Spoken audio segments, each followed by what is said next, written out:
Isolés, déprimés, inquiets, les étudiants lancent un cri d'alarme. Je pense qu'il y a beaucoup de gens qui ne se rendent pas compte que ça fait un an, maintenant, bientôt un an, qu'on étudie dans des conditions qui sont déjà difficiles, en plus du contexte général qui du coup pour nous étudiants, on a du mal à se projeter dans un potentiel avenir, dans un potentiel métier ou quoi.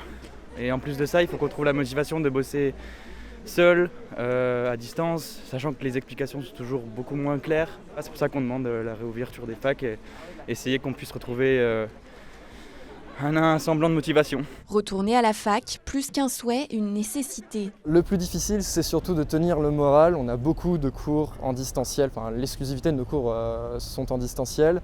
Même pour nos professeurs, c'est pas évident, on les sent toujours désespérés quand ils sont obligés de faire des cours devant des visioconférences avec une mosaïque d'écran noir devant eux. C'est une situation qui est difficile pour tout le monde.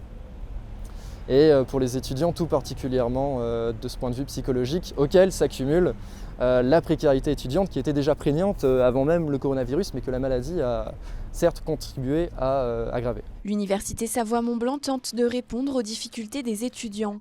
Des aides financières, mais aussi un suivi psychologique ont été mis en place.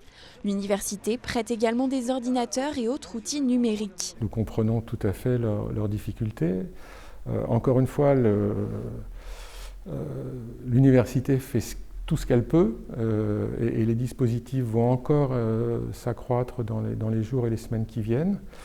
Nous comprenons aussi qu'il y a un chemin étroit à trouver entre la sécurité pour tous et puis éviter de propager davantage l'épidémie et puis le nécessaire retour en présentiel. Il faut trouver cette voie étroite entre les deux. Et c'est pas toujours facile. Emmanuel Macron s'est adressé aux étudiants ce jeudi après-midi. Il a affirmé souhaiter un retour en présentiel un jour par semaine et annoncé la possibilité d'ici à la fin du mois pour tous les étudiants d'accéder à 2 repas par jour à 1 € dans les restaurants universitaires.